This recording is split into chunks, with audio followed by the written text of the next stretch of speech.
Gente que va, gente que viene, gente que llora diariamente y se consume en su dolor. Gente sin gozo, sin consuelo, sin esperanza, sin remedio. Gente que necesita a Dios.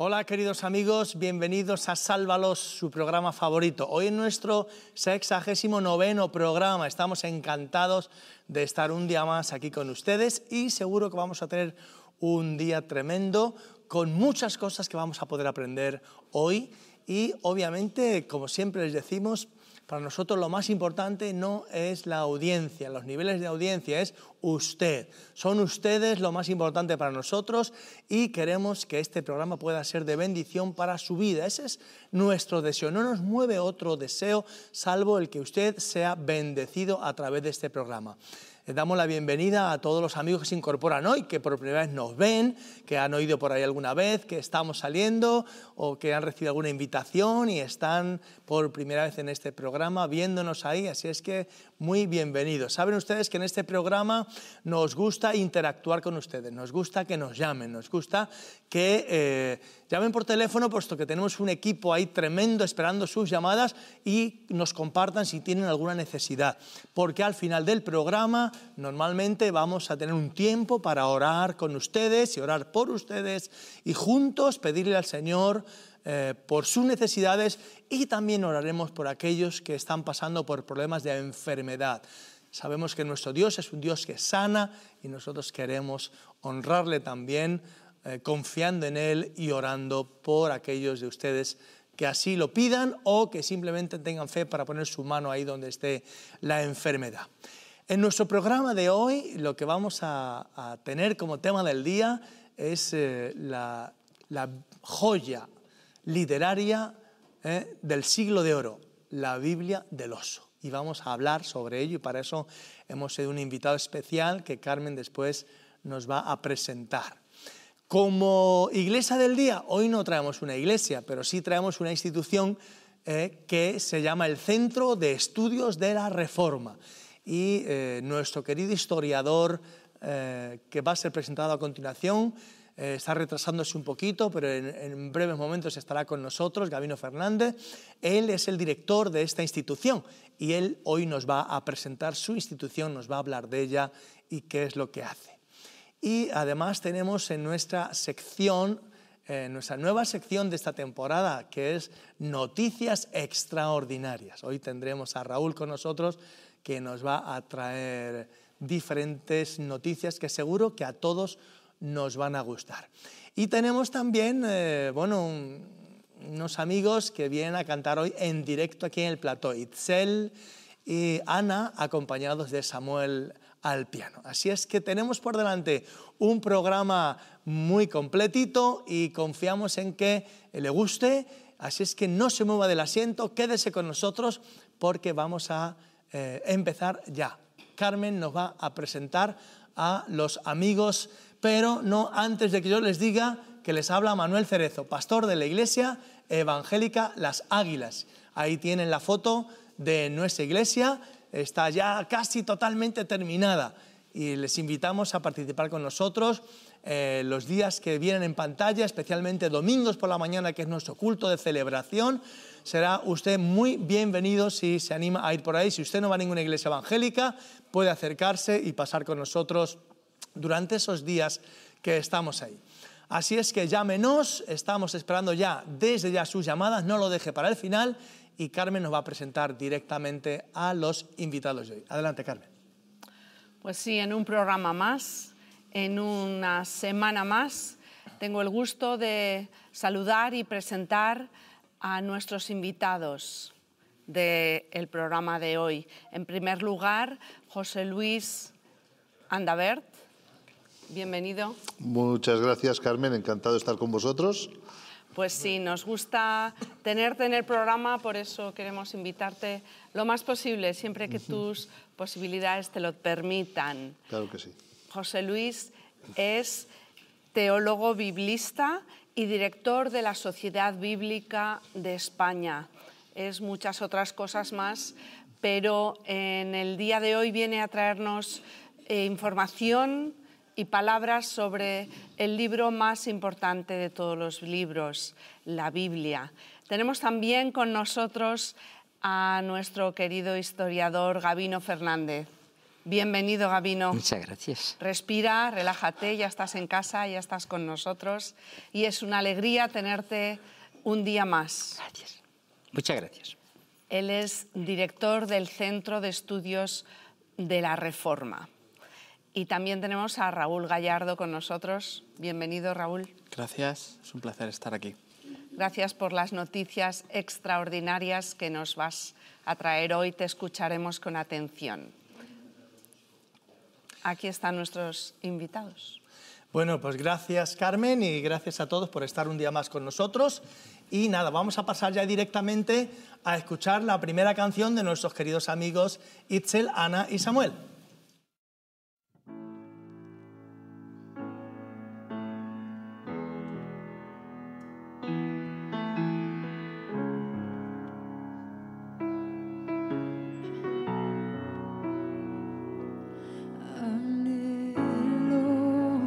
Conocerte más, vivir en santidad, en intimidad. Contigo siempre quiero estar, tu gloria contemplar por la eternidad. Lo único que quiero es adorarte, lo único que quiero es adorarte. Hoy vengo a tus pies para entregar mi corazón. Lo único que quiero es adorarte, lo único que quiero es adorarte. Por siempre cantaré de tu amor.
Tus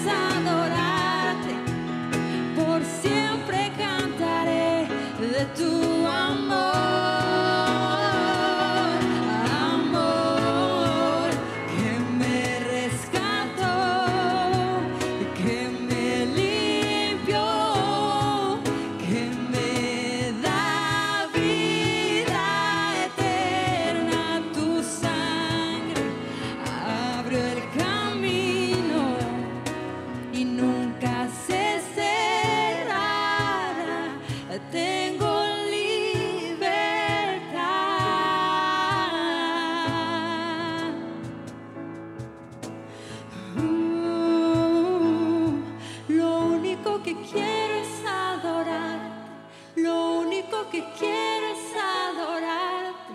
Hoy vengo a tus pies para entregar mi corazón. Lo único que quiero es adorarte, lo único que quiero es adorarte. Por siempre cantaré de tu amor, amor.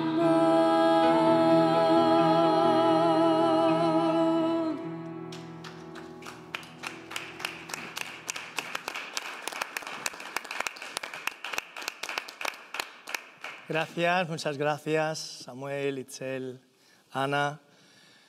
Dentro de un ratito estaremos otra vez con vosotros. Bueno, pues vamos a pasar directamente a nuestro tema del día. La Biblia del oso, la joya literaria del siglo de oro. Estas son palabras que no están acuñadas por mí y este título tiene que ver con unas palabras del sillón U, la letra U, de Antonio Muñoz Molina, que es el quien se sienta en esa butaca U de la Real Academia de la Lengua Española. Este académico que es un cristiano, perdón, un no cristiano reconocido,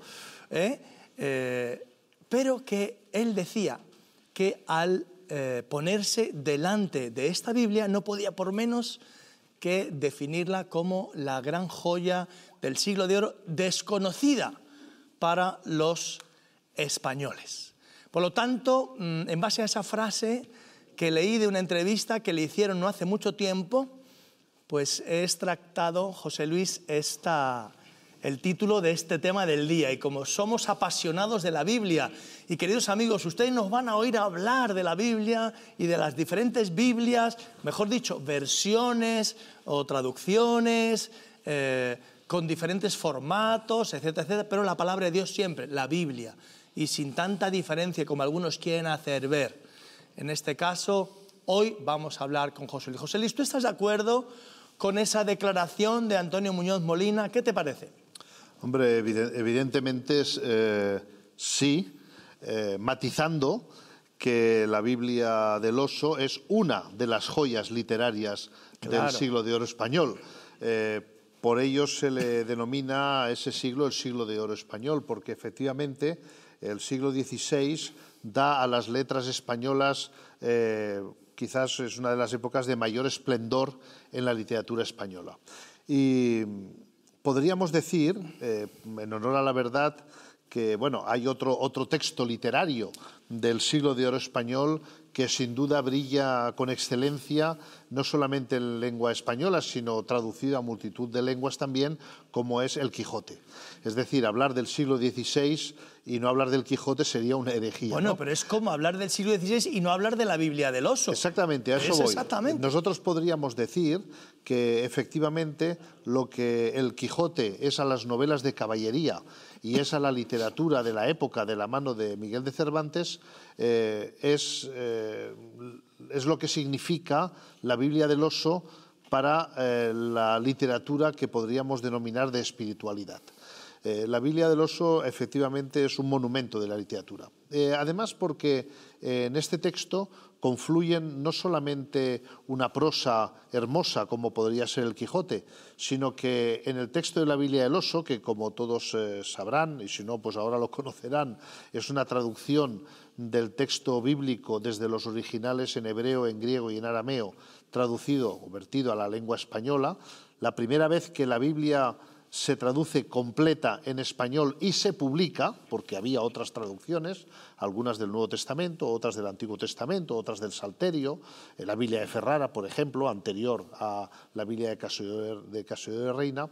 Pues como decía, en ese texto bíblico confluye prosa poética, poesía, es decir, confluyen toda una serie de estilos literarios, dado que la Biblia no es un libro, sino que es una colección de libros, ¿verdad?, en la cual confluyen todos esos textos literarios. La Biblia del Oso nos llega de la mano de un monje Mira, jerónimo. déjame, José Luis, que veamos la Biblia del Oso. Si me la podéis poner, por favor, que veamos un poquito, porque esto es más o menos como era, ¿verdad? Porque esto que vemos ahí es una especie de facsímil. Por favor, ¿me podéis pasar esa foto? Gracias. Bien. Bueno, aquí está con nosotros Gabino Fernández, que es historiador y lo podrá decir mucho mejor que yo. Yo puedo hablar de la riqueza literaria y de aspectos bíblico-teológicos y él podrá hablar mucho mejor que yo de los aspectos históricos. Bueno, lo que tenemos aquí en esta fotografía es un facsímil tomado de la Biblioteca de Frankfurt. Es un facsímil y, por lo tanto, como facsímil, las páginas interiores son exactamente iguales que aquella edición de 1569. Si bien la encuadernación es una recreación contemporánea, digamos que con más o menos estilo, aunque sí hay que decir que la imagen que aparece en el centro de la foto, de esta fotografía, es un oso encaramado a un árbol y a un panal de miel. Algunos se preguntan si es que es el emblema del oso y el madroño. No, ya les digo que no. No se hagan ilusiones los madrileños, no es el oso y el madroño. Pero hace alusión a ese salmo donde dice que tu palabra es a mi boca más dulce que la miel, ¿no? Entonces, bueno, vemos a un oso que probablemente ese era el emblema del impresor de esta Biblia, ¿no? ¿Verdad? Sí. Y por ello pues aparece ese plantígrado en la portada juntamente con el texto, las palabras del Salmo. Cassiodoro de Reina era un monje... Cuéntanos, José Luis, cómo se gestó este proyecto. Bueno, pues Cassiodoro de Reina era un monje jerónimo que profesaba en el monasterio de Santiponce, más o menos allá por el año 1557, 1558. Estos monjes cambian la hora o el tiempo de los cánticos en el coro por la lectura de la Biblia, y a través de la lectura de la Biblia ellos empiezan a convencerse de la realidad de la justificación por la fe, de la importancia de las Sagradas Escrituras, es decir, que redescubren de alguna manera el mensaje. Todo esto hay que decir que también pues ya empezaban a haber influencias de aquellos a quienes les llamaban erasmistas unos o luteranos otros, que influenciaban o empezaban a tener su influencia en muchas de las órdenes religiosas y en los monasterios. Estos monjes jerónimos fueron acusados de luteranismo y tuvieron, no recuerdo exactamente el año, creo que fue por allá del año 1557, que huyen de Santiponce y pues huyen varios de ellos. Cassiodoro de Reina huye con Cipriano de Valera y otros monjes. Se ubicaron en diferentes lugares, algunos llegaron a Londres, otros a Ginebra, otros a Ámsterdam, otros a Frankfurt. Tuvieron que huir a diferentes países europeos, pero lo que a ellos les llamaba la atención, y especialmente a Cassiodoro de Reina, natural de un pueblo que hoy es provincia de Badajoz, Montemolín, pero en aquella época era parte del reino de Sevilla, ¿verdad? Por eso decimos que eran sevillanos, pero hoy serían extremeños. La geografía nos juega sus jugadas. Lo que ardía en su corazón era, al descubrir ellos el texto sagrado, poder traducir el texto sagrado a la lengua popular, a la lengua vernácula, lo mismo que había hecho ya Lutero, ¿no? Traducir la Biblia al alemán. Entonces ellos se dieron a la tarea de esta traducción de la Biblia. Entonces Cassiodoro de Reina empieza su traducción, hace su traducción desde el Antiguo Testamento. Algunos dicen, quizás Gabino podrá hablarnos un poco de esto, que con influencias probablemente o apoyado en la traducción de Ferrara que ya existía. Después, para el Nuevo Testamento, nos encontramos con que Cassiodoro de Reina, ya entrado en años y ante una tarea tan inmensa, pues probablemente no hizo toda la traducción él, sino que una parte del Nuevo Testamento se debe precisamente a otro español, un burgalés, Francisco de Encinas, quien estaba también afincado en Frankfurt y que había traducido y publicado en 1543 un Nuevo Testamento. Este Nuevo Testamento probablemente le llega a Cassiodoro de Reina de la mano de Juan Pérez de Pineda, y Cassiodoro de Reina digamos, incorpora parte de esa traducción a su traducción de lo que denominamos la Biblia del Oso, y que después pues, sería revisada por otro de los monjes más adelante. La Biblia del Oso se publica en el año 1569 en Ginebra, en Basilea, en 1569, unos 2.600 ejemplares se publican en esa primera edición y, curiosamente, de esos ejemplares ya llegaron algunos a España y parece ser que algunos llegarían también a las Américas. Entonces, no sé si sería de esta edición o de la de Cipriano de Valera, ya de la revisión de Cipriano de Valera. Parece ser que ya empezaron a llegar ejemplares a las Américas. Con lo cual, a pesar de las dificultades, este texto pues salió a la luz y es la primera vez que tenemos una Biblia impresa, completa, en lengua española, y por ello decimos que es un monumento de la literatura española impreso y por primera vez en manos de todos los españoles. Pero ahora, yo he oído, José Luis, que más o menos, Gabino, corrígeme o acláralo tú, ¿cuántos años tardó en llegar esa Biblia a España, en español, para que la leyeran los españoles? Porque en principio... Bueno, tenemos noticias de que tanto a España como a las Españas, al otro lado del Atlántico, llegan inmediatamente.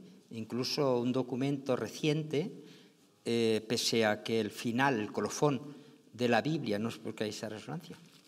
Va bien, Sí, Gabino. el colofón de la Biblia dice ser terminada en septiembre.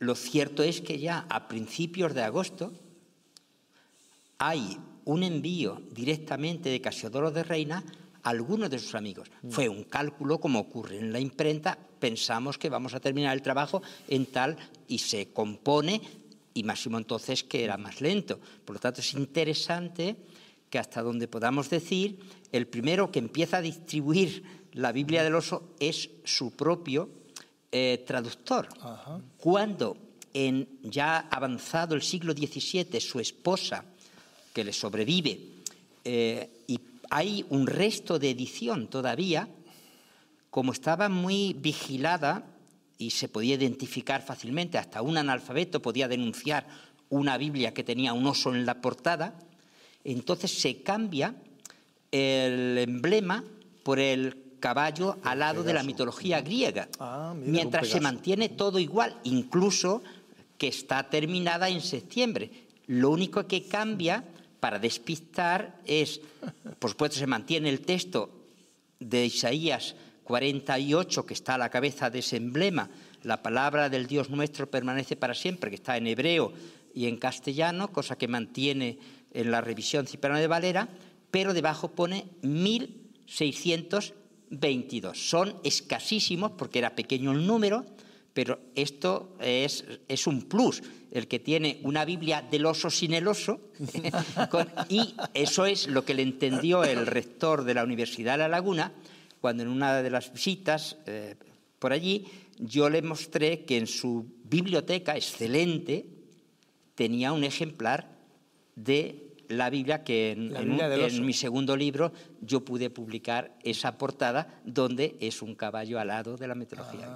Sí, bueno, y lo cierto, y siguiendo precisamente con la época de intransigencia, muchos se han preguntado, como el propio Molina, ¿no?, el académico de la lengua, se han preguntado, bueno, ¿y cómo es que este texto ha pasado inadvertido generación tras generación para los no estudiosos? Pues simplemente por la acción nefasta de la Santa Inquisición, ¿verdad? El hecho de que la Inquisición colocara esta Biblia en el índice de los libros prohibidos.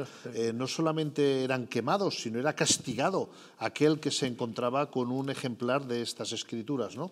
Realmente algo tristísimo que así ocurriera. Sin embargo, fijaros cómo lo interesante, a mí me está llamando mucho la atención últimamente, pues la relación que puede tener este texto de la Biblia precisamente con el Quijote. Uno de los insignes pastores españoles, el doctor Juan Antonio Monroy, ha escrito acerca de la Biblia y el Quijote, quizá uno de los primeros que ha escrito sobre ello, y algunos otros después.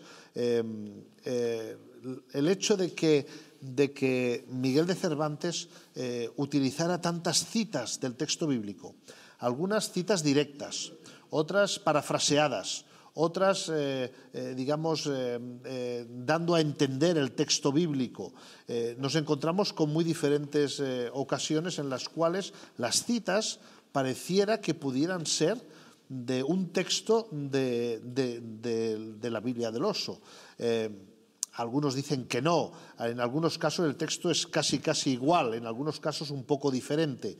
Pero evidentemente, si tenemos en cuenta que la primera parte del Quijote se publica, si no recuerdo mal, en 1605 y la segunda parte en 1615, entonces nos encontramos que probablemente podría ser muy plausible que Miguel de Cervantes tuviera en sus manos, hubiera tenido acceso a la Biblia del Oso. Yo no sé qué pensará de esto Gabino, pero fíjense que incluso Menéndez Pelayo, un gran académico español, pues elogia no solamente el texto de Reina Valera, sino también cuando se cita el texto bíblico en el Quijote. Yo no sé, en este nivel de investigación histórica, en el que yo no soy tan ducho... Te ha lanzado la pelota, Gabino. No sé en este nivel de investigación histórica si podríamos sostener la idea de que probablemente Miguel de Cervantes tuviera acceso al texto de Casio de Reina. Pues derecho de réplica. Sí, Adelante, claro, sí, aunque sea mi jefe. No,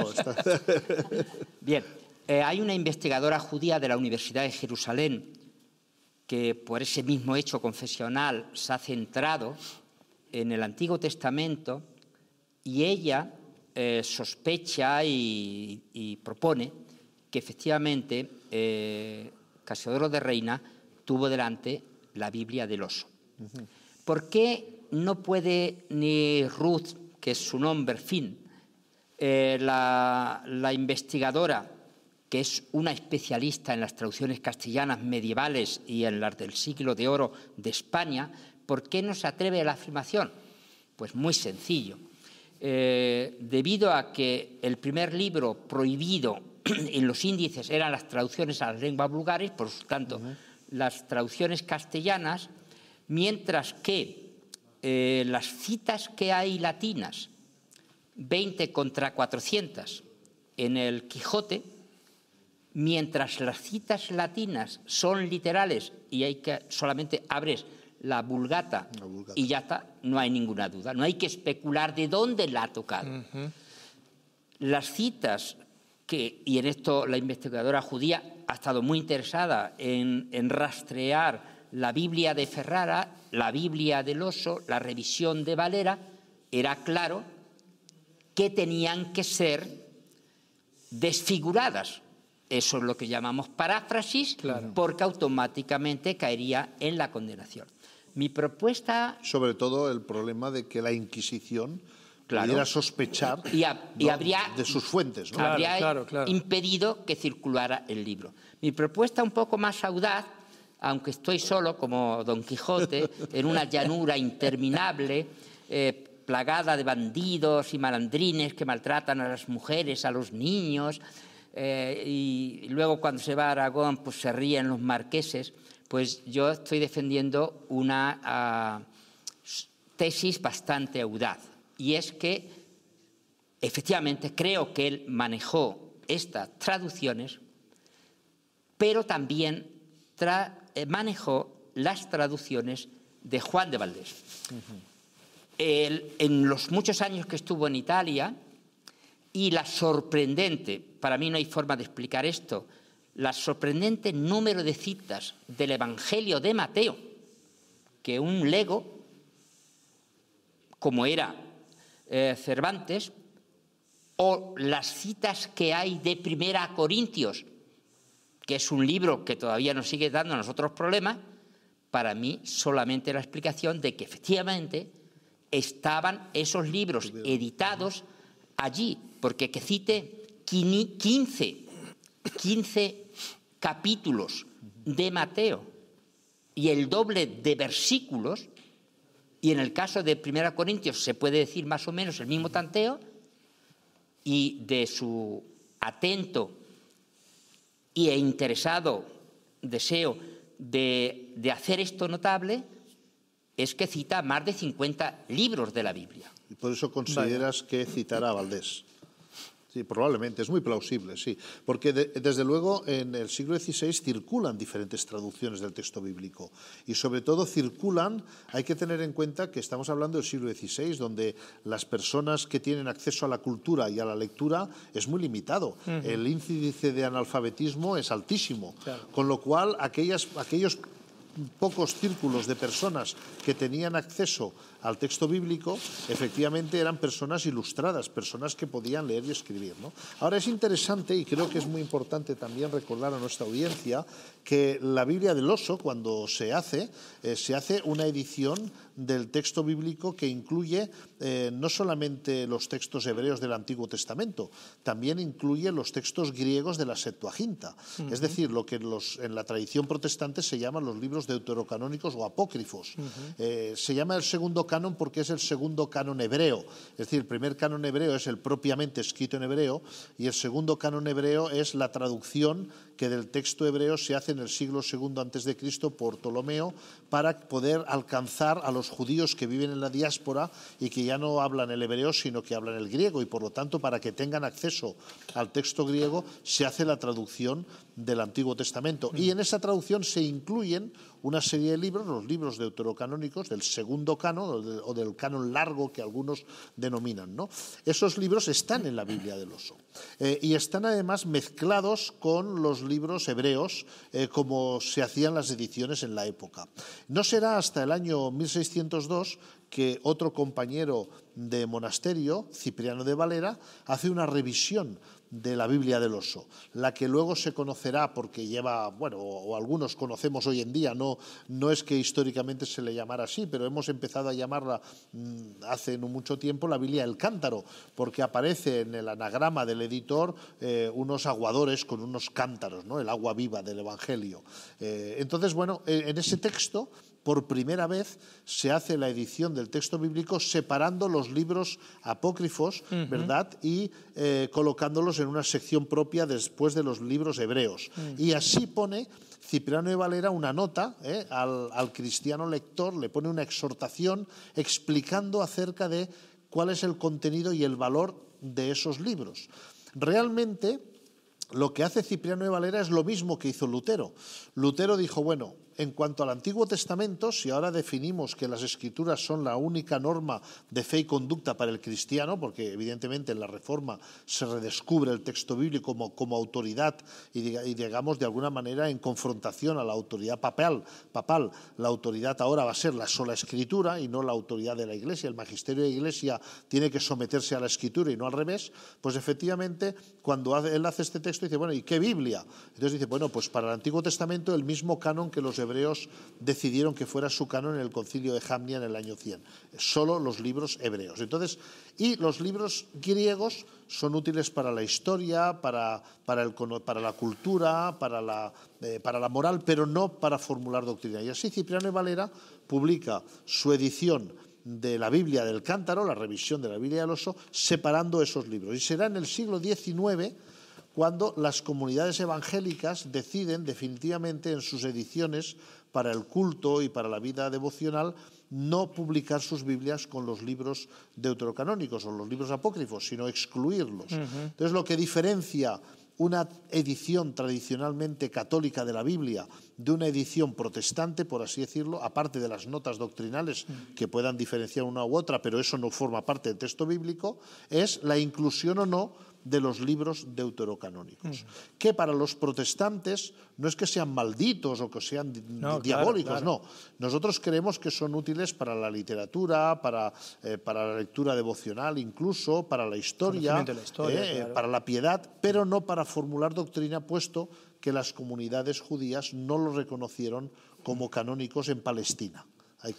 Tenemos que continuar porque la otra vez que viniste nos presentaste esa Biblia, esa edición especial que habéis hecho en la Sociedad Bíblica con motivo del 500 aniversario de la Reforma. Y como tenemos muy poquito tiempo, pues me gustaría que viéramos un vídeo y sobre ese vídeo hablar ya definitivamente sobre esa propuesta que habéis hecho de 1 millón de Biblias para toda España. Bueno, antes de entrar en eso, si me permites no decir... tenemos mucho tiempo. No, muy rápidamente, que tenemos una edición de la Biblia que se llama la Biblia del Siglo de Oro, que es la edición tal como la hizo Cipriano de Valera con los libros apócrifos entre el Antiguo y el Nuevo Testamento como una edición para la biblioteca, de manera que muchos evangélicos que no los podían leer porque no los tenían en un español asequible, los pueden leer precisamente en esta edición de la Biblia. Bueno, pues amigos, ustedes pueden entrar en la página web todobiblia.com, y ustedes pueden ver ahí estas Biblias de las que hemos hablado y la que se va a hablar ahora. Quiero que me pongáis ese vídeo, por favor, en el cual hablamos ya de lo que queremos decir conforme a esta campaña especial que se está haciendo, y se han producido o se van a producir 1 millón de Biblias de aquí al 2017, que se celebra el 500 aniversario de la Reforma y que vamos a estar hablando muchas veces en este programa, desde aquí hasta ese año, y la Sociedad Bíblica ha hecho esta campaña. Así es que, adelante. Me siento privilegiada de ser cristiana. La Biblia ha cambiado mi vida y quiero que cambie también la vida de las personas que están a mi alrededor.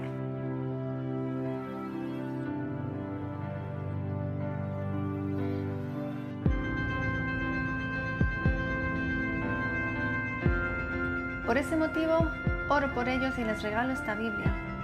Mi anhelo es que Dios hable a sus corazones y transforme sus vidas, como lo hizo conmigo.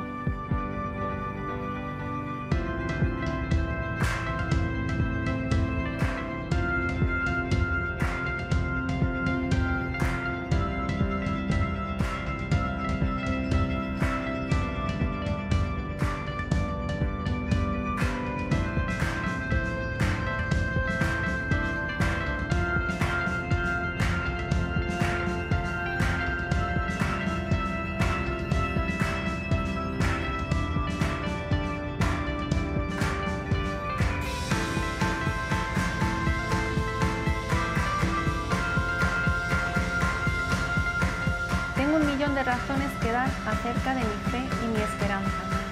Quiero dar razón de mi fe. Quiero dar la palabra de Dios.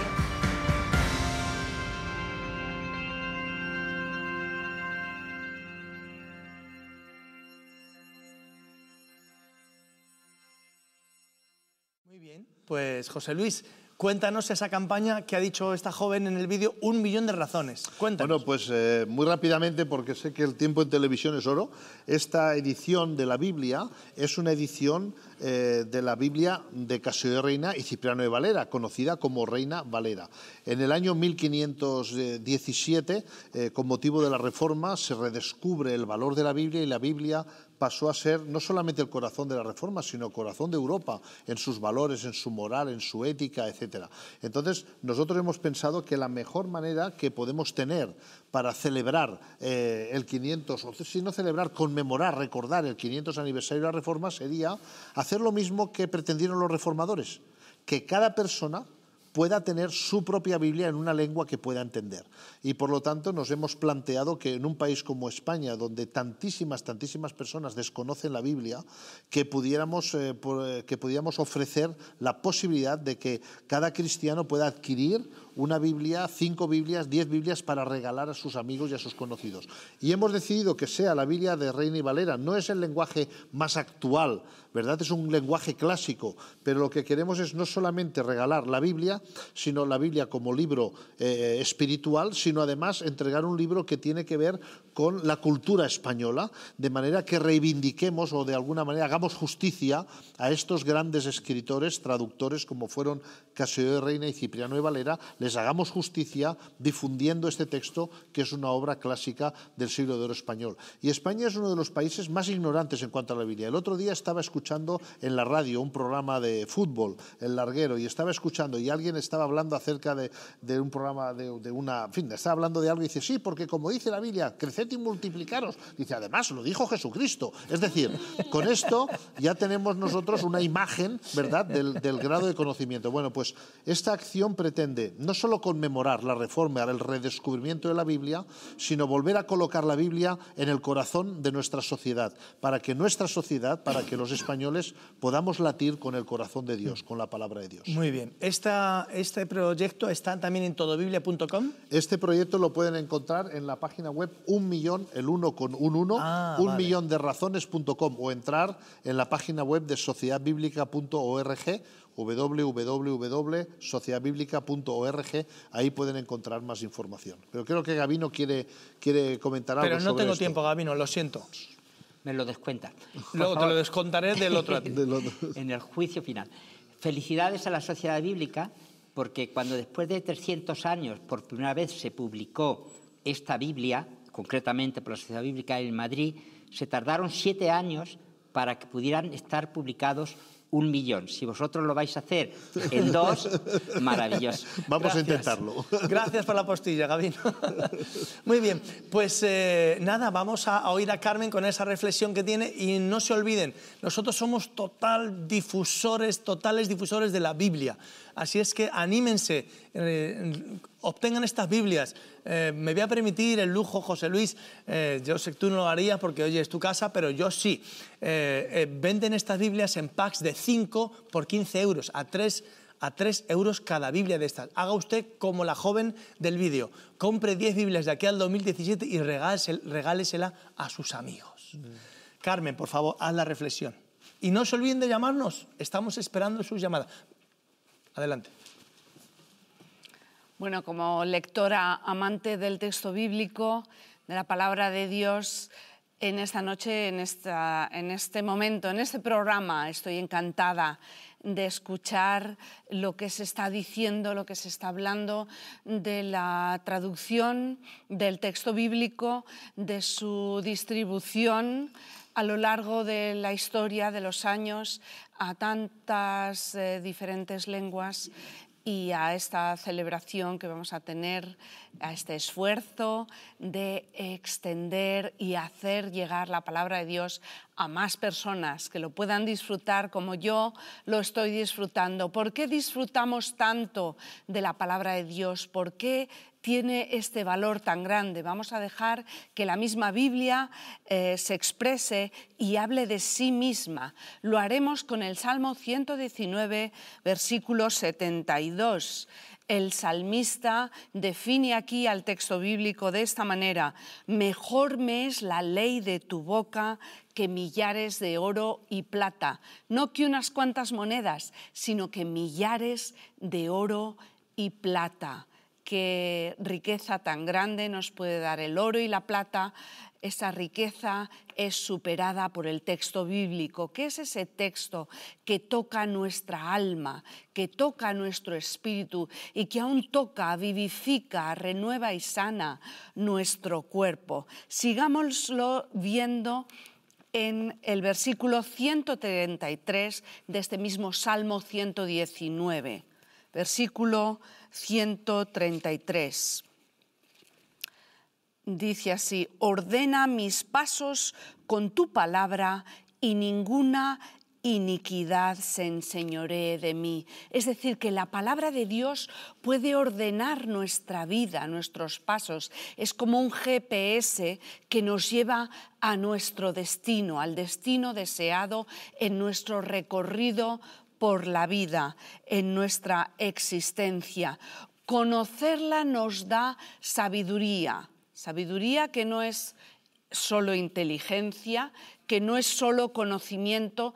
Sabiduría, el principio de la sabiduría es conocer a Dios. Eso es lo que nos permite la palabra de Dios. Es una sabiduría, un conocimiento que viene de la experiencia. La palabra conocer en el texto bíblico implica una experiencia. Nos trae equilibrio. La palabra de Dios nos permite conocer la voluntad de Dios. ¿Y qué mayor garantía puede tener una persona que saber lo que su Creador quiere, que saber para qué ha sido creada y diseñada y poder llevar a cabo esa voluntad de Dios en nuestras vidas? Esa seguridad que nos da para movernos por este mundo es de un valor incalculable. Vayamos ahora al versículo 9 de este Salmo 119. Pues ¿con qué limpiará el joven su camino?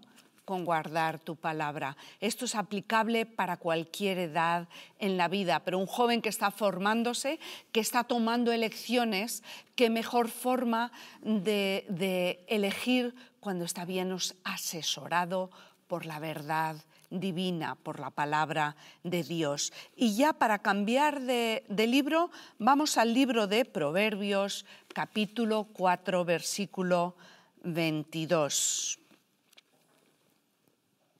que dice así, hablando de las palabras, del texto bíblico, de las palabras de Dios, dice, son vida a los que las hallan y medicina a todo su cuerpo. ¿Qué más podemos pedir de un libro que nos dé la vida abundante, nos dé la vida eterna y además sean medicina para todo nuestro cuerpo? Con el texto bíblico, leyéndolo, conociéndolo, meditándolo y viviéndolo cada día, lo tenemos todo. Muy bien, muchas gracias, Carmen. Dicen los médicos avanzados que más del 80% de las enfermedades son psicosomáticas. Y es decir, que las afecciones emocionales de tu vida afectan a tu cuerpo hasta el punto de enfermarlo. Y sin embargo, las palabras que leemos aquí dice que estas palabras de Dios, reflejadas en las Escrituras, son como medicina a nuestros huesos. Así es que cuanto más leas la Biblia, mucho menos problemas emocionales, mentales, etcétera, etcétera, tendrás, y eso redundará en una sanidad también física para tu vida. Así es que no desechen ustedes la palabra de Dios. Hay 1.000.000 de razones. Muy bien, me encanta ese eslogan. Bien, pues vamos a ir adelante y vamos a oír de nuevo a Itzel y Ana acompañadas por Samuel.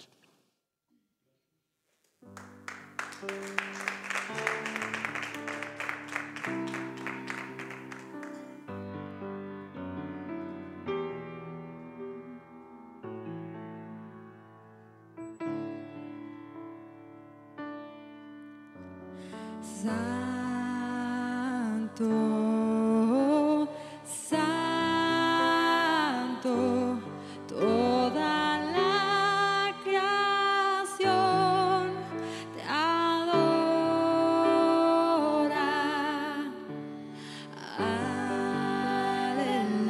Aleluya, aleluya, gloria en las alturas.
gracias.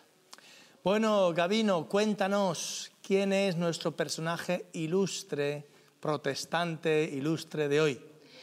Bueno, creo que estaba condicionado bastante con el tema que ya se ha tratado, y es la Biblia y la triple dimensión del trabajo de las sociedades bíblicas: traducir, imprimir y difundir.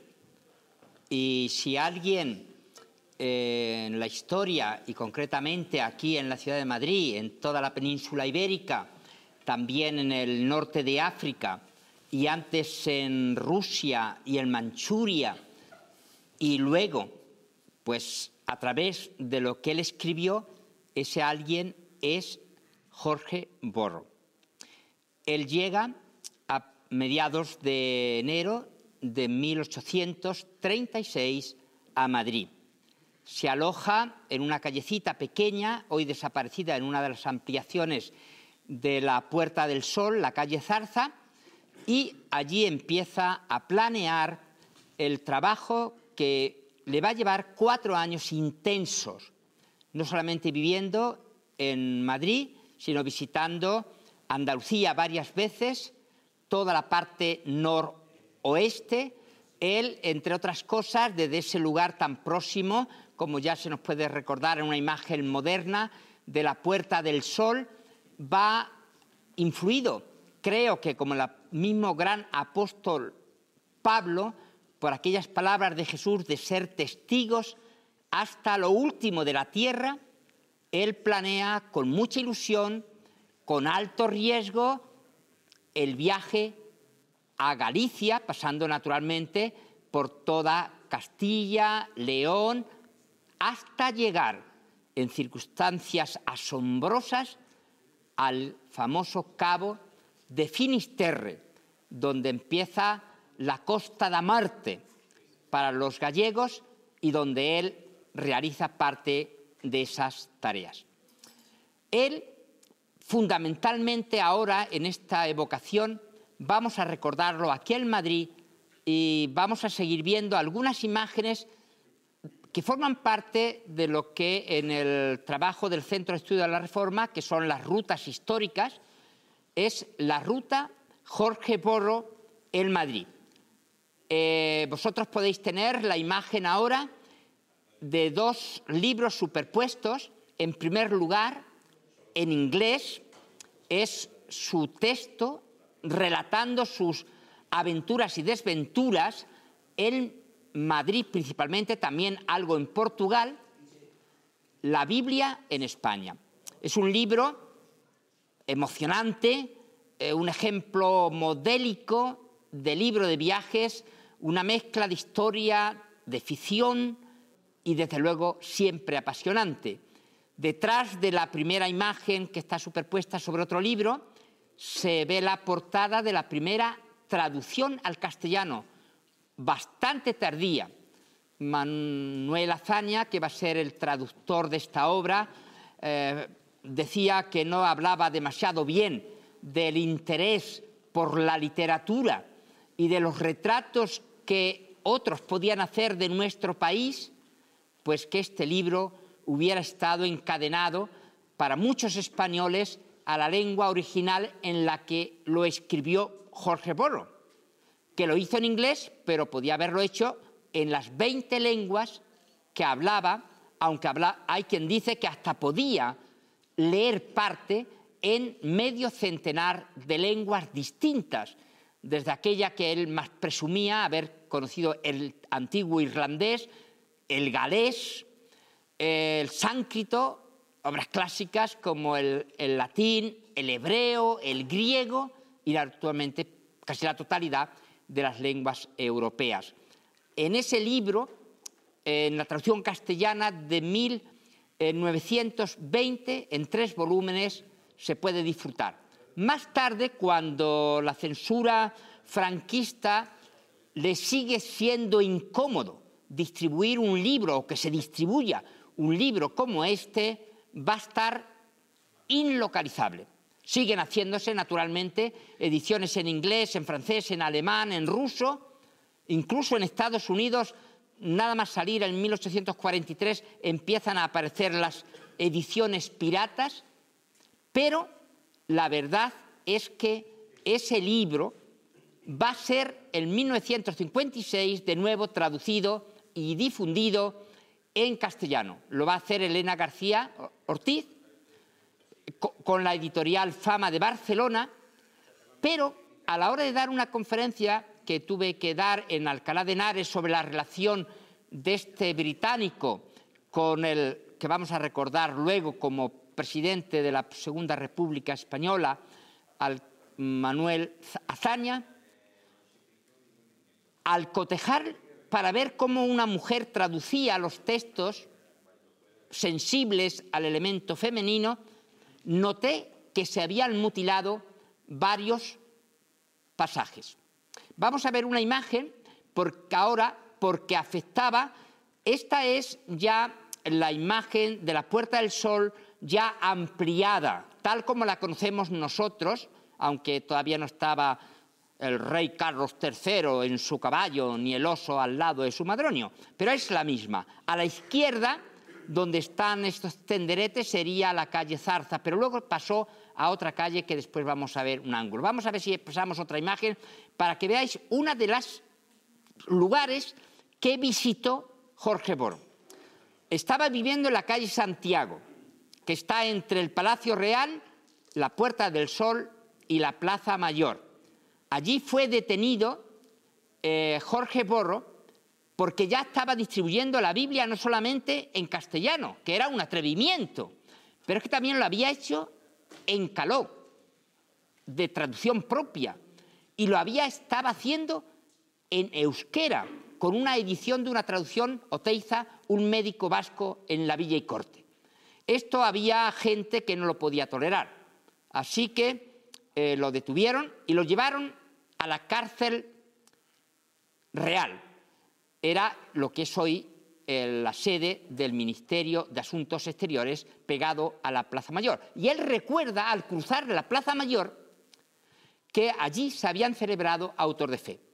En las 4 farolas grandes que ahora están en la Plaza Mayor y que ya ha tenido mejor uso, bueno, lo de poner tantos veladores, no sé, pero bueno, está bien, eso es cosa de los ayuntamientos con los ciudadanos hacen lo que les da la gana. Bueno, pero yo la vi peor en otros tiempos cuando yo estaba por aquí en Madrid, que estaba llena de coches, eso era más horroroso todavía. Bueno, pues ahora, en la base de estas 4 farolas, se hace un recorrido del múltiple y muy contradictorio uso que se estuvo haciendo durante siglos en ese conocido espacio. Las recepciones de gente importante, las corridas de toros, otra barbaridad de los españoles, y también la lectura de las sentencias. Es bien conocido un auto de fe presidido por el propio rey Carlos II. Y aquí, en ese bronce que rodea, se puede ver el ángulo donde la sentencia capital se ejecuta por medio del garrote vil y no, en este caso, por la hoguera, y se puede ver en la derecha de la imagen, naturalmente, el San Benito que identificaba al reo. Vamos a terminar con 2 imágenes más, porque si no me van a sacar de aquí a escobazos. Aquí está la imagen que habíamos solicitado antes, pero ha despertado nuestro ayudante y nos la ha traído ahora. Gracias, colega. Bueno, aquí se marca un hermoso edificio en Mudéjar, de la calle Arenal, la iglesia de San Ginés. El párroco de esta y también de la parroquia de Santa Cruz, más próxima al Ministerio de Asuntos Exteriores actual y que ha desaparecido, los 2 curas cogieron ese Nuevo Testamento y empezaron a hacer la catequesis con los niños con esa lectura. Esto les pareció a los censores de Franco que no podía ponerse en una traducción de este libro. Irónicamente podemos recordar que el texto que había impreso, difundido y el curita usado con sus niños era una traducción católica. La primera hecha con autorización del Vaticano a finales del siglo XVIII y que era el padre Escío. Y ahora pasamos ya a la última imagen, dos seguidas rápido. Muy bien, aquí está el edificio de lo que era el Palacio del Tribunal de la Inquisición, contemporáneo ya de esto y que intervino naturalmente para impedir la circulación de la Biblia. Otro rombo, más reciente, todavía parece que no ha tenido todas las bendiciones del ayuntamiento, y la asociación Wellington británica que hace rutas por Madrid, naturalmente ha marcado el lugar donde más tiempo vivió este escritor, viajero y filólogo George Henry Borrow, don Jorgito el inglés, desde 1836 a 1843. Esperemos que el ayuntamiento vista de oro como los demás rombos, porque don Jorgito bien se lo merece. Y desde luego nosotros se lo vamos a agradecer. Muy bien, Gabino, pues muchas gracias. Jorge Borrow, un protestante ilustre. Acércate por aquí, Gabino, que vamos a seguir hablando. Hoy le tenemos a Gabino pluriempleado, porque nos ha dado juego en el tema del día y ahora sí que nos va a dar juego ya en lo que es la institución del día. Hoy no es Iglesia del Día, pero sí es una institución, y esta institución se llama Centro de Estudios de la Reforma, el CER, del cual Gabino se precia ser su director, su presidente. ¿Cómo, Gabino, diríamos que eres? Como te llamamos fundador? Sí, soy Bien. de lo único que soy responsable, de haberlo fundado. Hace 20 años, justo. Bueno, pues esa es una de las preguntas que yo iba a comentarte. Así es que vamos a empezar y vamos a hablar de esta institución que realmente, con 20 años de vida, como nos comenta Gabino, es una institución que es muy importante para el mundo evangélico, el ir descubriendo, redescubriendo y haciendo su trabajo con otras instituciones evangélicas, dando a conocer todo lo que tiene que ver con la Reforma. Así es que, Gabino, vamos a ir adelante. ¿Cómo surgió esta idea de crear el Centro de Estudios de la Reforma, el CER? La verdad es que desde niño me interesó mucho la historia de España. Y mi carrera docente fue bastante discreta y solo puedo recordar que me gané un premio todavía en mi etapa de unos 12 años. De adolescente, ¿qué no, premio ni te siquiera dieron? eso, en la frontera. Y fue en un concurso sobre la historia de España y me regalaron una historia de España. Qué Lamentablemente la perdí y no he vuelto, y tengo, pues puede ser un centenar de historias de España, bastante más modernas, más amplias y todo eso, pero esa no la he conseguido. Cuando Dios me llamó y yo pude encontrar por primera vez la Biblia, ya tenía 16 años, nadie me había hablado nunca de la Biblia, y la encontré en una iglesia evangélica donde me había criado de los 3 años, aunque soy natural de Villanueva de los Infantes, pero estaba en este caso en Valdepeñas, siempre en la provincia de Ciudad Real, y allí me encontré una comunidad evangélica. Precisamente el 2017 va a celebrar su centenario. Podéis sospechar que con mi precario expediente escolar y esa derroche de vida de los 16 años, pues yo no tenía grandes conocimientos de la historia de España, ni de nada. Mucho de refranes, porque mis padres era como dialogaban entre sí. Pero sí es verdad que entraron en mi interés histórico la Biblia, un libro que parecía muy importante, y una iglesia y una comunidad evangélica pequeñita, ya algo veterana, debemos decir bastante respetada, en la ciudad, y que me acogió con cariño. Con 17 años, dices. 16. 16, muy bien. Sí, este año, entre los aniversarios, este 20 aniversario de la fundación del Centro de Estudio de la Reforma, se ha cumplido el 5 de junio el 55 de mi conversión. Ajá. Entonces, muy bien, pues venga, cuéntanos cómo surgió la idea. En conocer. No era mucho lo que se había escrito antes de la Guerra Civil, prácticamente nada en y después, y yo me afané por reunir información de aquí y de allá. Al ir avanzando, leyendo revistas, consultando testimonios de personas mayores, dije que esto es muy interesante para mí. Y cuando ya escribo mi primer trabajo, que se publica hace ahora 51 años, sobre un evento evangélico aquí en Madrid, concretamente una campaña de evangelización de don Fernando Mangioni en la iglesia de Trafalgar, pues veo que otras personas se interesan por estas cosas.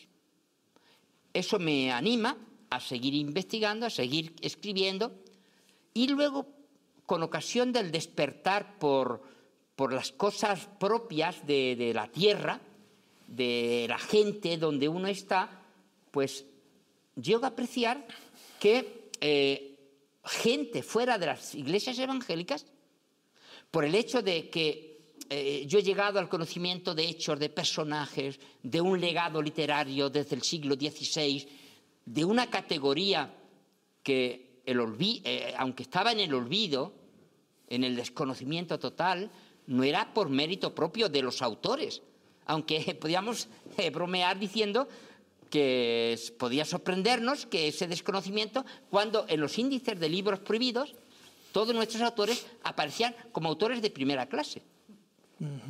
Claro, que la calificación de los intolerantes censores de la Iglesia de Roma, cuando ahí calificaban como primera clase, no estaban examinando los valores literarios de las obras, sino lo que consideraban su peligrosidad. Significaba que todos los libros, firmados o sin firmar, de forma impresa o manuscrita, de ese individuo, fueran o no ya previamente examinados por el tribunal y sus censores, quedaban totalmente prohibidos. Y todo eso a ti te fue interesando, Fue un espoleo y fuiste constante, adentrándote en ese mundo. Y al ver que otros se interesaban, pues me animó más. Y de hecho, perdonen que te haya desbaratado lo bonita que estaba este conjunto, que yo sé que tú lo cuidas, lo mimas, no sé si lo riegas, pero yo sé que tú siempre lo cuidas muy bien, las mesitas, por aquí por allí, yo te lo he machacado.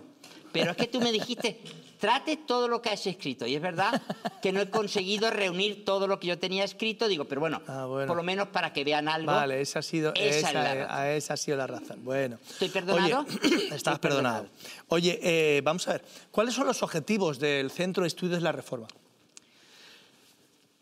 Mi desconocimiento, enseguida aprecié que era algo general en las iglesias evangélicas. No solamente fuera de. Incluso hoy puedo seguir reafirmándome y denunciando que el desconocimiento de la historia evangélica, pese a cerca ya de 4 siglos y medio, bueno, casi 5 siglos, es general y común a evangélicos y no evangélicos. Miren, porque creo así, voy a recomendaros que el próximo 25, en la mañana del domingo, el programa de Buenas Noticias Televisión estará dedicado a uno de esos personajes de los que yo he escrito y sigo leyendo e investigando, Antonio del Corro. Ahora sale, creo, a las 9. Sale el primero, después viene el de los judíos y luego viene el de los musulmanes. Véanlo, porque es una recuperación de un personaje generalmente desconocido. Cuando estaba en Sevilla, he vivido allí unos cuantos años, bueno, casi un cuarto de siglo, pero algo me he traído, 2 hijos, una nieta, en fin, alguna cosilla. Un pastor me dice, mira, quiero crear un grupo de debate y estoy pensando denominarlo Casiodoro de Reina y Cipriano de Valera. Dije, bueno, pues me parece que es un reconocimiento justo y se lo merecen cualquiera de ellos. Pero ¿por qué no piensas en el lector más voraz, en el teólogo más crítico, en el que pudo tener una cátedra de teología nada menos que en Oxford? Ese se lo merece más. Y así le di el nombre de Antonio del Corro. Se mandó la publicidad por las iglesias de Sevilla y en una de las iglesias le pareció interesante y anunció que en ese debate primero iba a participar un teólogo y biblista misionero holandés en América del Sur, que estaba en América del Sur. Un protestante muy conocido, cubano. Y también iba a hablar un servidor. Se anunció, por tanto, que en ese foro tomarían la palabra Antonio del Corro y los tres que son mencionados. Cuando yo hice un trabajo sobre el Antonio del Corro, pues claro, por esa vanidad que nos invade, yo siento no me he podido curar después de 71 años, pues dije, bueno, qué bonito me ha quedado, se publicó en una revista fuera de nuestro círculo y lo mandé a algunos sitios. Los ilustradores, que suelen ser, porque ese no son los temas suyos, unos ignorantes en historia, pues claro, vieron que yo no les había mandado ningún retrato, les había mandado el colegio de Oxford, lo había enseñado, le había mandado portadas en latín y en castellano de libros que había escrito, les había mandado muchas cosas, pero no un retrato. Pero eso lo solucionan rápido. Luego un amigo que es muy sabio en iconografía y las demás cosas me dice, Gabino, ¿sabes a quién te han puesto ahí como Antonio del Corro? Digo, no, a un inquisidor. Claro. Son de esas curiosidades. Claro, y eso está impreso. Cuando alguien hace un libro y ve que hay que hablar de Antonio del Corro, pues ya lo tiene.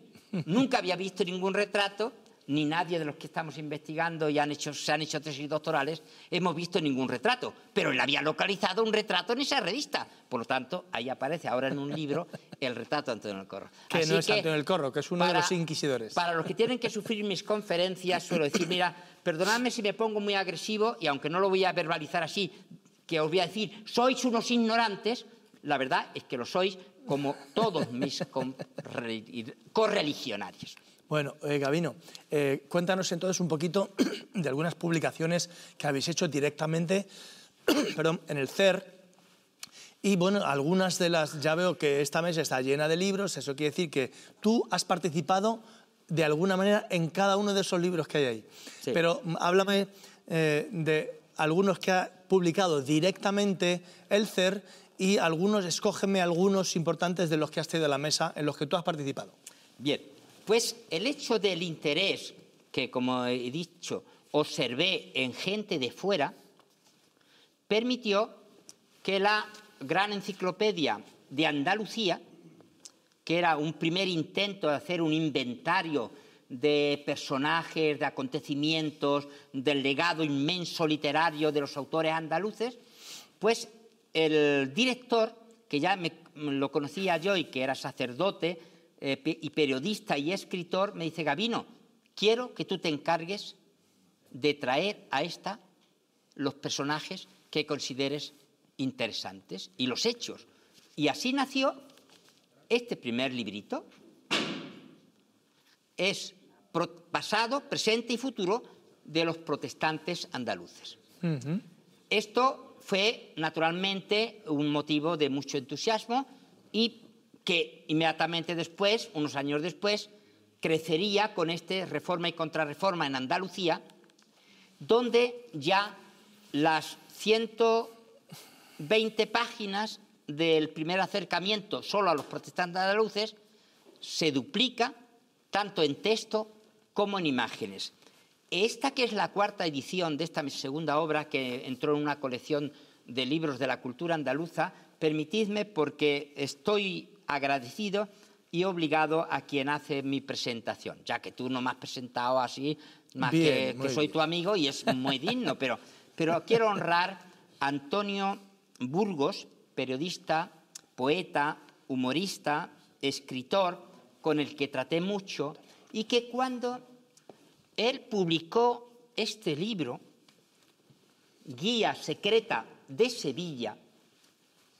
Él es una colección que se salió aquí en Madrid para descubrir cosas que durante el franquismo se habían ocultado.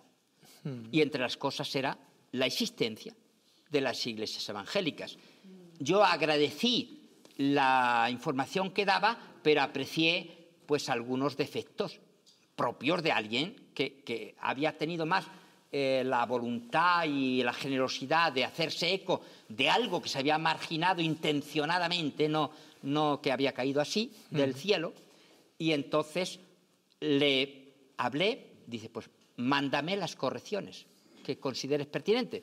Cuando en el siguiente año se hizo la Feria del Libro de Sevilla, me acerqué a ver si habían sido buenas palabras y nada más, y entonces me dedicó la nueva edición con un texto muy generoso de verdadera razón de esta segunda edición, donde recogió todos esos textos. Todos tus Por tanto, yo creo que le debo una a don Antonio, que ya... Antonio Burgos, ¿se ilustra el Antonio Burgos, sí, periodista sí, conocido? ya me retrató en varios de sus recuadros en ABC, y cuando estuvo dirigiendo una experiencia no muy larga, pero muy emotiva, del Informaciones de Andalucía, un vespertino, cuando ya los periódicos de la tarde prácticamente no tenían ya mucho futuro, me invitó para que colaborara, y colaboré con varios, y entonces yo salí de Sevilla hace 20 años, y dice aquí en el 2002.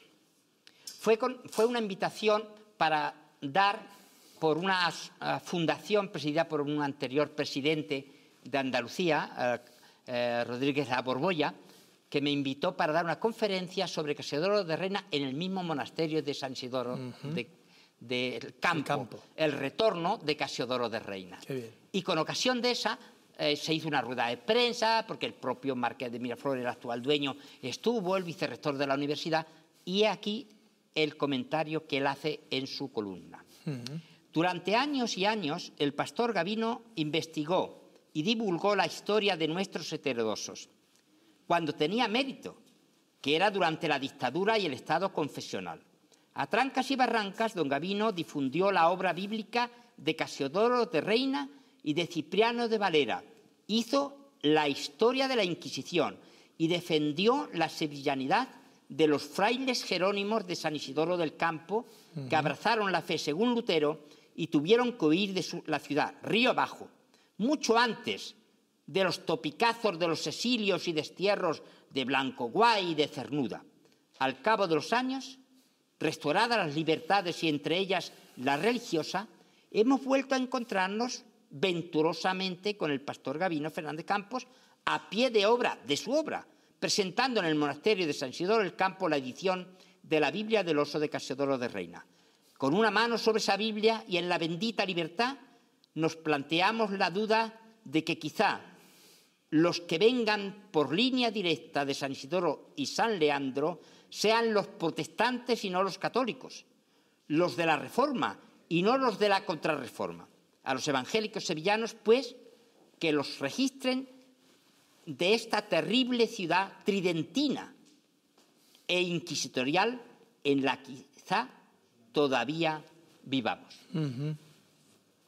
Bueno, Gavino, no nos queda mucho tiempo y me gustaría hablar del quinto Congreso de la Reforma Española, que se celebrará los días 29 y 30 de este mes de octubre en el Paraninfo, bueno, en la Facultad de Filosofía de la Complutense.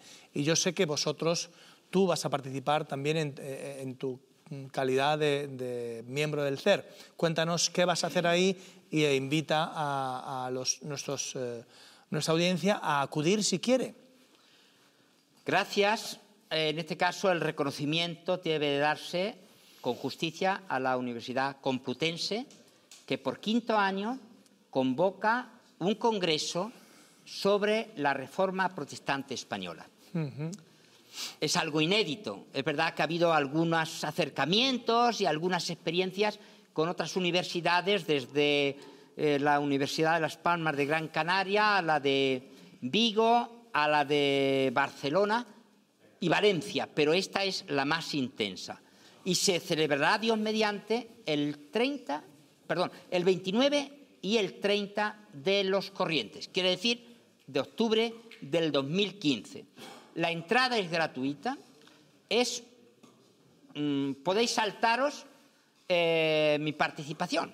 Además voy a ser el último, por lo tanto... Bueno, pero comienza el 29. El 29 a las 10 de la mañana. Sí, así que y luego os vais en la última hora, que es cuando me toca a mí, así que veáis que no estoy buscando aquí el clavo. Protagonismo. No, pero es interesante, y este año, con ocasión de que recordamos el 150 aniversario de la muerte de Luis Usoz y Río, un hombre que dedicó un cuarto de siglo, su fortuna, su talento, su generosidad, para reunir la biblioteca más valiosa y singular de Biblias, de libros sobre la Inquisición, de libros de poesía, de muchos manuscritos, y luego los regaló al Estado. El 28, por la tarde, se celebra una mesa redonda en la propia Biblioteca Nacional. En la Biblioteca Nacional, el 28 por la tarde. Sí. ¿A qué hora? Creo que es a las 7, si entráis en la página web ya está, y varios de los que van a intervenir, tanto el director propiamente del curso, que es el decano de la Facultad de Teología, como el coordinador... de la Facultad de Filosofía. Perdón, de Filosofía, gracias. Del Departamento de Historia. Sí. Va a ser Emilio Monjo, Mario Escobar y también Francisco Ruiz de Pablo, un generoso y genial traductor de muchas de estas obras desde el alemán, desde el italiano, perdón, desde el latín y desde el inglés. Escuchadle. Y es gratis. Es gratis. Muy bien. Bueno, amigos, pues están ustedes invitados a la Facultad de Filosofía, edificio B. Ahí, por quinto año consecutivo, unas conferencias organizadas por el propio Departamento de Historia de la Universidad Complutense, la Facultad de Filosofía, ¿verdad?, para hablar y desentrañar pues un poquito todos estos temas de la historia, y este año corresponde a la vida de Luis Usoz y Río. Y bueno, creo que en el Ateneo va a haber otra conferencia por la mañana, el día 31, ¿puede ser? La vida de Luis Usoz y Río, que nace en 1805 en el antiguo virreinato del Perú, en lo que es ahora la ciudad de Sucre, en Bolivia, pero muy niño, queda huérfano y es enviado a España para que se forme, va a ser bachiller en la Universidad de Complutense, que entonces estaba todavía, claro, en Alcalá, y luego va a ser doctor en ambos derechos en el Colegio Español, Real Colegio Español de Bolonia. Vale la pena la obra que hizo y está inexorablemente relacionado con la Biblioteca Nacional, porque entregó esa biblioteca cerca de 12.000 ejemplares de incalculable valor. Estuvo en la universidad y en un libro donde se recogen los profesores y alumnos más brillantes de la Universidad de Alcalá, se dedica una biografía a Usoz, y fue un cofundador del el Ateneo, donde también actuó como profesor de hebreo, como antes había hecho en la de Valladolid. Por lo tanto, pues entonces... estos lugares quieren rendir un merecido, porque, como se lamentaba el biógrafo de ese libro, era hora de romper ese general y sospechoso silencio sobre la vida y obra de Luis Usoz y Río, y lo que hizo para recuperar la vida y el legado literario de los protestantes de los siglos XVI y XVII españoles. Pues ya saben ustedes, en la Biblioteca Nacional el día 28 por la tarde y en el Ateneo de Madrid el día... Perdón, debo aclarar que la rueda de prensa se puede seguir en Internet, en la página de la Biblioteca Nacional. Correcto. Bien, pues quedan ustedes invitados. Vamos a continuar porque el tiempo apremia y vamos a escuchar esta última participación de Itzel Ana, acompañados al piano de Samuel.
Que así sea. Gracias, gracias. Hasta otra, ¿eh?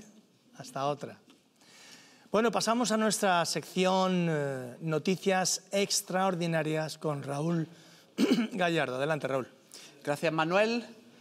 Queridos amigos, una semana más estamos aquí en nuestra nueva sección de Noticias Extraordinarias. No quiero perder la oportunidad de nuevo para comentaros y recordaros que podéis poneros en contacto con nosotros. Podéis seguirnos a través de Twitter, buscarnos en Facebook y mandarnos las noticias que consideréis interesantes para poder comentar en nuestra sección. La primera noticia que vamos a comentar en esta noche la podríamos titular como Casas con botellas. Una abogada boliviana llamada Ingrid Vaca 10, y van a ir apareciendo fotos al respecto, ha creado este proyecto inspirada por la idea de la construcción de hogares con la reutilización de materiales.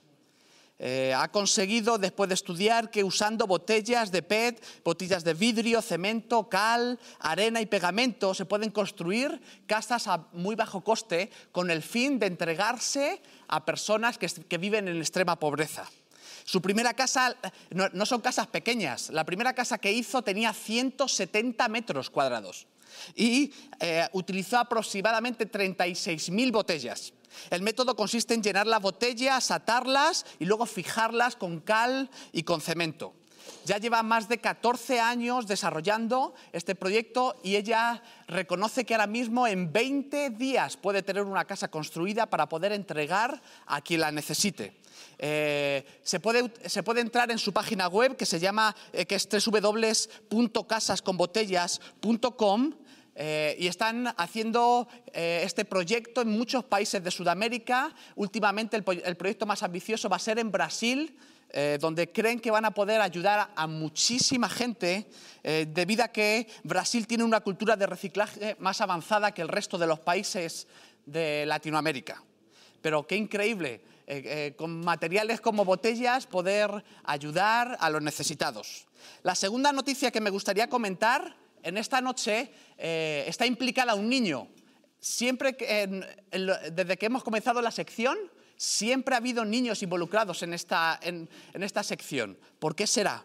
Y todo comenzó cuando el pequeño Josías Duncan, que aparece en pantalla en este momento, iba a ir a comer a un restaurante con su mamá. En la puerta había un hombre indigente que vivía en la calle. Y el niño se quedó fijamente mirándole en su aspecto y empezó a hacerle preguntas a su mamá y le dijo: mamá, ¿dónde guarda la comida este hombre? ¿Dónde duerme? ¿Y dónde está su familia? Su mamá empezó a explicarle la situación en la que estaba viviendo este caballero y cuando él se dio cuenta de la situación en la que estaba, le dijo: mamá, por favor, vamos a invitarle a comer al restaurante con nosotros. Le invitaron, entró con ellos al restaurante, pero el indigente por miedo o por no sabemos por qué quiso sentarse en una mesa al lado en vez de estar con ellos en la mesa.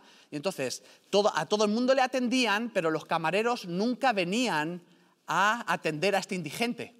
El niño con 5 años se da cuenta y es el mismo el que se levanta, va por un menú, se lo entrega al indigente, le empieza a preguntar qué es lo que quiere y le toma nota y se lo lleva al camarero y les dice: por favor, atiendan a mi invitado como es correcto. Este caballero, yo no sé si por vergüenza o por qué, lo único que pidió fue el plato más sencillo, que era una hamburguesa normal. El niño con 5 años se da cuenta y se levanta y le dice: no te preocupes, vamos a pagar nosotros, puedes pedir lo que quieras. Y el hombre le vuelve a repetir y dice: pero ¿y puedo poner bacon a la hamburguesa? No solo puedes ponerle bacon, sino que si quieres 2 hamburguesas con bacon, puedes tenerlas. Entonces, el hombre ya se da cuenta de que verdaderamente esta familia quiere ayudarle y ya pide un montón de platos y cuando se los van a traer, va a empezar a comer y el niño le dice: ¡un momento!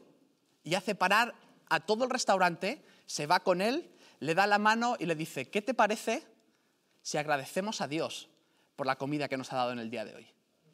Entonces, paró todo el restaurante e hizo que todo el restaurante orase y diese gracias a Dios por la comida que habían recibido cada uno de ellos. Esto me ha hecho recordar un refrán de nuestra sabiduría popular que dice que es de bien nacido el ser agradecido.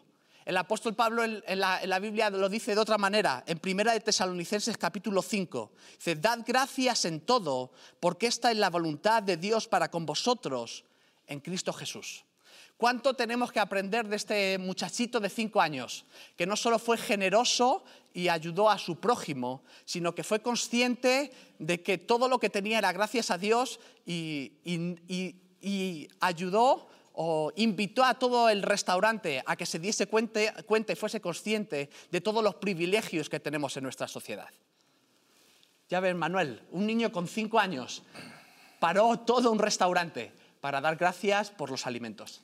Muchas gracias, Raúl. Me encanta y además voy a aprovechar que has dado una noticia de un niño para decir que estuvimos viendo una película que van a estrenar el día 30 que se llama Little Boy. Les recomiendo que vayan a verla. Una historia sobre un niño con fe, un niño con ilusiones, un niño con esperanza, un niño que da muchas lecciones a su familia, a su pueblo y a todos los que puedan ver esa película. Se la recomiendo. La semana que viene vamos a intentar traerles un tráiler para que ustedes la vean y puedan también disfrutar ese minuto y medio del tráiler y animarles a ir. El día 30 ya se estrena en los cines. Little Boy. Gracias, Raúl. Me ha encantado estas noticias tan buenas. Siempre ocurren cosas buenas en este mundo que muchas veces no nos damos cuenta. Y yo les voy a hablar de algo muy importante, una buena noticia, es la mejor noticia. Viene el momento en el cual empezamos a hablar y a compartir sobre el mensaje de salvación.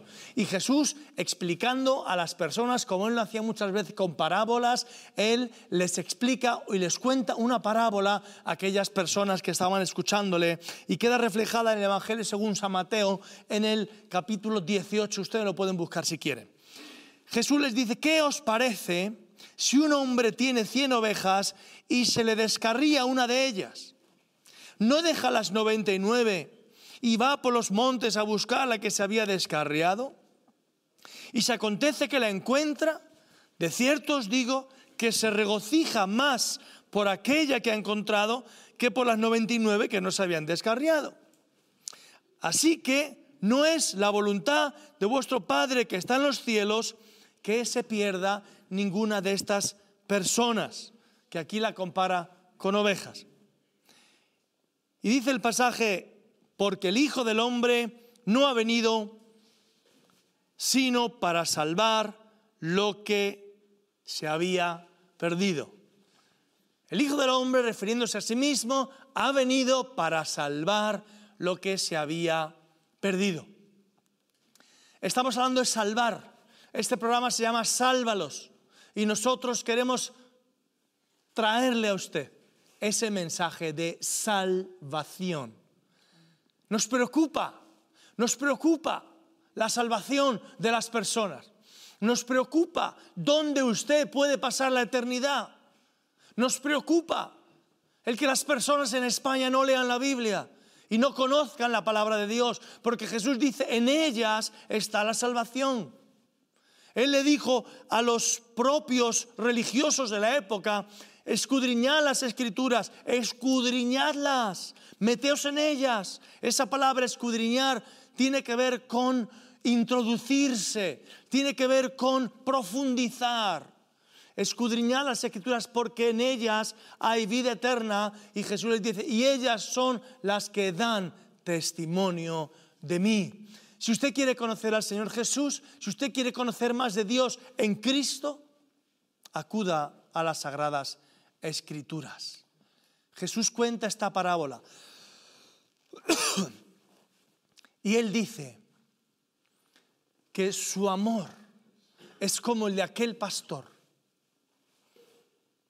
que habiendo perdido una oveja y teniendo 99 todavía en su mano, deja las 99 y se va a buscar esa oveja perdida. No sé cuán perdido puede estar usted o puede sentirse usted. Mucho, poco, así. No sabe, no contesta, como dicen en las encuestas. Pero la realidad es que Jesús nos compara en ciertas ocasiones con las ovejas. Y Jesús habla de sí mismo como pastor. Y Él dice, yo soy el buen pastor. Y el buen pastor da su vida por las ovejas. Dice que el asalariado, el que no es pastor, ve venir al lobo, ve venir los problemas y huye. Pero el pastor, el buen pastor, cuida de sus ovejas. Y él habla de sí, que él conoce a sus ovejas como buen pastor. Y dice que las ovejas oyen su voz y le siguen. ¿No le gustaría a usted, querido amigo, seguir a Jesús? ¿No le gustaría a usted conocer verdaderamente al mejor pastor, al buen pastor, que da su vida, que deja todas las ovejas y va a buscar la que se ha perdido? Usted puede ser esa oveja que esté perdida, que no sepa dónde ir, que en su interior se haga esas preguntas: ¿de dónde vengo? ¿A dónde voy? ¿Qué tengo que hacer? ¿Y si hay cielo? ¿Y si hay infierno? ¿Qué me ocurrirá? No sé, creo, no creo. El Señor ha venido a buscarle. Usted cuéntese como una de esas ovejas descarriadas.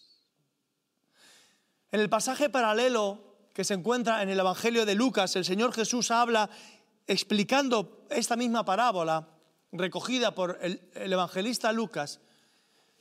Dice que cuando ha encontrado esa oveja perdida, viene y hace fiesta con sus amigos y se lo comunica a todos. Dice, porque hay regocijo también en el cielo por una persona que estando lejos es encontrada y entrada en el rebaño de Dios.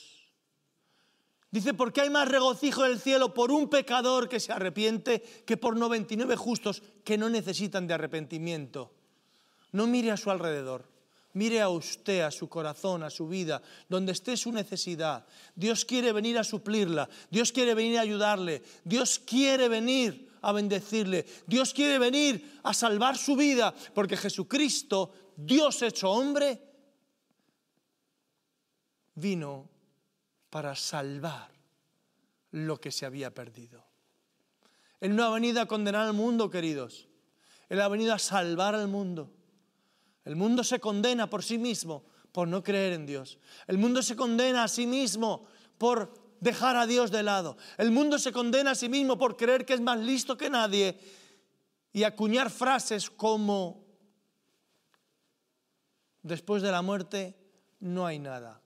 Comamos y bebamos que mañana moriremos, por cierto, reflejada en la Escritura. Dichos como el muerto al bollo y el muerto al hoyo, el vivo al bollo, como yo mencioné hace tiempo. Dichos que manifiestan un desacuerdo con Dios, que manifiestan un descrédito hacia Dios, que manifiestan una falta de respeto al amor de Dios derramado en nuestros corazones a través de la muerte de Jesucristo en la cruz. Pero Dios pasa por alto todos esos pecados y exhorta al mundo hoy que se arrepientan, que vengan a Él para ser limpiados, perdonados, restaurados y introducidos en la familia de Dios. Si usted quiere formar parte de esas 100 ovejas, siendo esa que se perdió y que fue encontrada por Jesús, en esta hora, abra su corazón a Él. Abra su corazón a Dios. Pídale perdón por haber estado lejos, por haberle maldecido, por haber negado su nombre, haber negado aún su existencia. Pero venga la misericordia de Dios, que hoy es nueva para usted.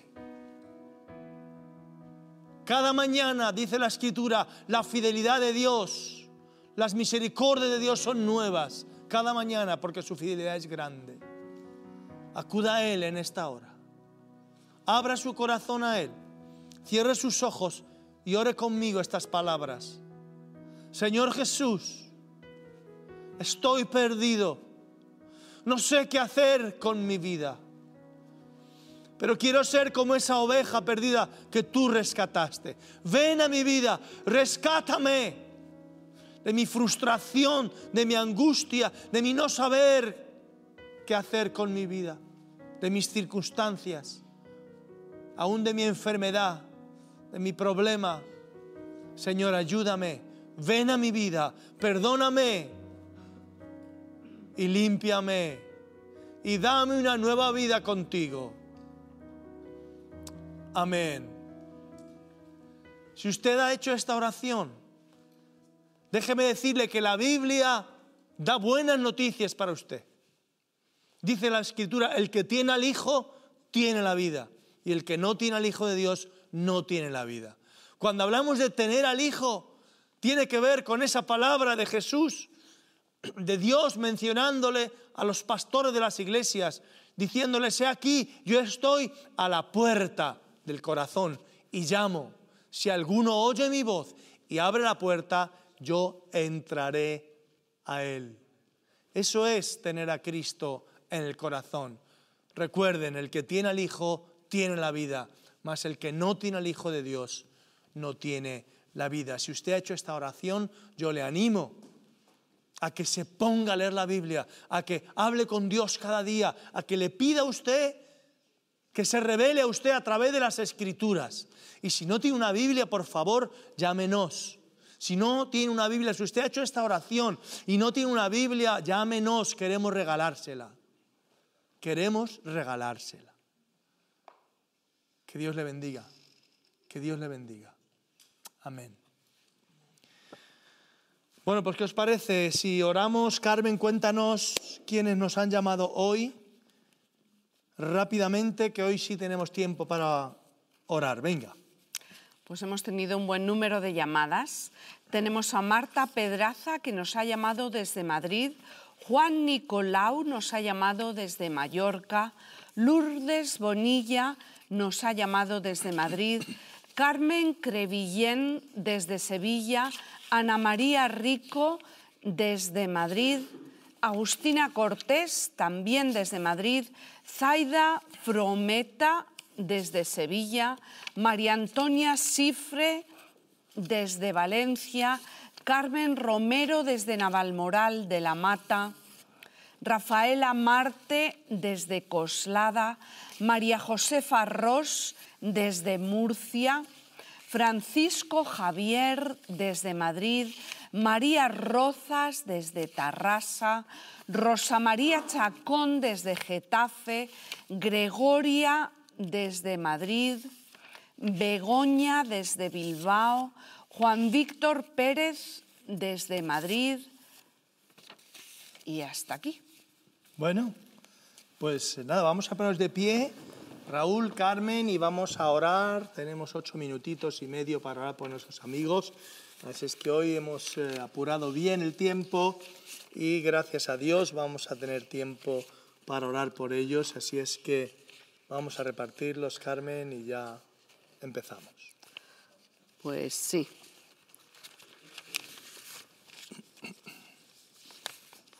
No olviden, amigos, que después vamos a orar por aquellos que sufren alguna enfermedad, para que Dios obre en sus corazones. Vamos a animarles en su fe para que Dios sane sus cuerpos. Adelante, Raúl, vamos a orar. Lo primero que quiero contar es un testimonio de Lourdes Bonilla, que dice que hace unos programas se oró por su hija para que se quedase embarazada y está embarazada. Aleluya, Bien, gloria a gracias Dios. a Dios. Gloria a Dios. Y ahora pide Aleluya. oración por su negocio y por su hija, para que termine su carrera, otra de sus hijas. Así que, Señor, en el nombre de Jesús, gracias por el testimonio, Señor, de Lourdes. Señor, gracias porque su hija se ha podido quedar embarazada, Señor, Gracias, después de la Señor, oración, por la Señor. respuesta a la oración. Gracias por la respuesta. Oramos por su negocio, Señor, para que su economía mejore, Señor. Oramos para que tú la bendigas, Señor, para que la ayudes, Señor, en el tipo de negocio que tenga, Señor, para salir adelante, para sacar su familia adelante, Señor. Bendecimos a su hija Elizabeth también, Señor, para que la ayudes avances en sus estudios, Señor, y pueda terminar su carrera profesional, Señor. Oro por Carmen Cribellén también, Señor, para que tú toques su casa, Señor, para que toques a su familia, Señor, y ellos puedan conocerte, puedan conocer tu gracia, tu misericordia, Señor, tu bondad, Señor, y puedan aceptarte como su Señor y Salvador, Señor. Amén. También quiero orar por Ana María Rico, Señor, para que tú la sigas bendiciendo, Señor, en esta etapa de su vida, Señor. Nos pide oración para que oremos por ella en general. Así que, Señor, la bendecimos, Señor, en cada una de las áreas de su vida, en el nombre de Jesús. Amén, Amén. Padre Celestial. Señor, te damos gracias por la vida de Juan Nicolau, Señor. Oramos que tú restaures la relación entre Monse y Pedro, Señor, como él nos pide, le apoyamos en esta oración, Señor. Oramos que tú los llenes de perdón y de bendición, que tú toques estas vidas que levantamos delante de ti en esta hora. Bendecimos a Marta Pedraza también, Señor. Oramos, Señor, por toda su familia, que tú los protejas y les des la mayor bendición, que es poder conocer tu salvación. Lo pedimos en el nombre de Jesús. Amén. Amén, Padre Celestial. Ha llegado el momento, querido amigo, de que usted también ponga un poquito en práctica su fe. La Biblia dice que pondríamos nuestras manos sobre los enfermos y sanarán. No podemos poner nuestras manos sobre ustedes, pero sí, en un acto de fe, lo que vamos a pedirle es que usted ponga su mano ahí donde está la enfermedad, como si fuéramos nosotros. Y desde aquí oramos, porque el Señor también sanó a distancia. Les recuerdo la historia del siervo del centurión. No quiso que fuera a su casa, porque no se sentía digno. Dijo, tú di la palabra y mi siervo sanará. Así es que nosotros de aquí oramos con nuestra fe. Usted desde su casa con su fe y sobre todo regado por la gracia y la misericordia de Dios. Así es que vamos a orar. Ponga usted la mano ahí donde está la enfermedad. Y yo voy a ir mencionando enfermedades. Y si hoy es su enfermedad, agarre con fe la sanidad. Y si no he mencionado la enfermedad, después oraremos en general. Y también por las enfermedades raras, que nos hemos propuesto orar todas las reuniones, todos los programas aquí por las enfermedades raras. Padre, en el nombre de Jesús oramos en contra de todo dolor óseo. En el nombre de Jesucristo bendecimos, Señor, toda articulación, bendecimos toda coyuntura, bendecimos, Señor, toda fractura, toda fisura. En el nombre de Jesús oramos, Señor, por todas las cervicales que están desviadas en el nombre de Cristo. Padre, nos levantamos contra toda artrosis, artritis, en el nombre de Jesús. Bendecimos todo el sistema óseo, Padre, de las personas que están escuchando, que están viendo y que están poniendo sus manos sobre ellos. Padre, obra tú, bendito Dios, obra en el nombre de Jesucristo.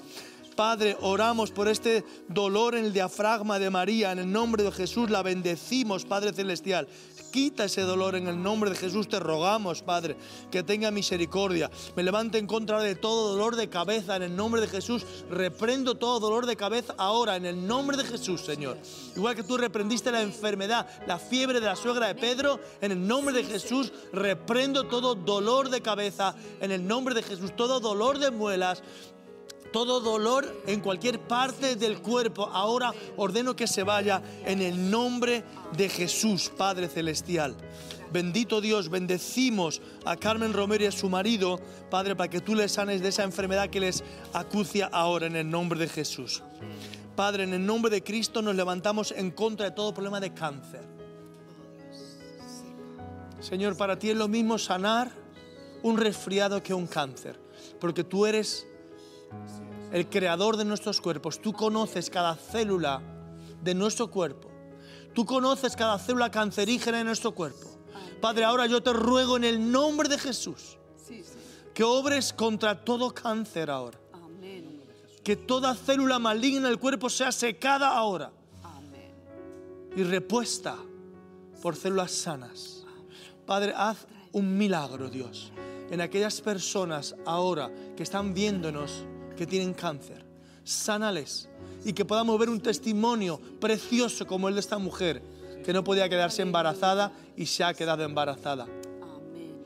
Señor, oramos en el nombre de Jesucristo contra todo cáncer en cualquier zona del cuerpo, sea donde sea. Para ti, Señor, lo mismo da un cáncer fuerte que un cáncer débil.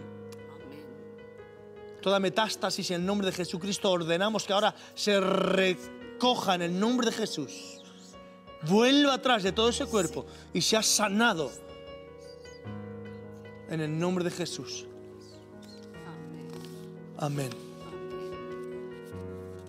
Padre, en el nombre de Jesús, oramos con esta enfermedad, Señor, sensibilidad química múltiple, no sabemos ni lo que es, pero te pedimos ahora que pongas tu mano, Señor, que pongas tu mano sobre esta enfermedad, en el nombre de Jesucristo.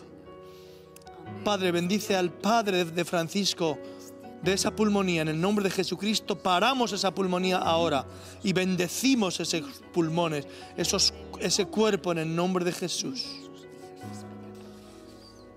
Me dice a Pablo, Señor, dale fuerza en ese cuerpo débil, Señor, sea cual sea su situación ahora. Padre, oramos por Fran, que tienen que hacer un trasplante de médula. Señor, restaura esa médula. Nos atrevemos en el nombre de Jesús, al amparo de tu gracia, que restaures esa médula, Señor. Restaura tú esa médula, Padre, que aún no le tengan ni siquiera que hacer el trasplante. Haz un milagro, Señor, en Fran. Oramos, Señor, por Paquita, que lleva 7 años en cama, con esos dolores de espalda.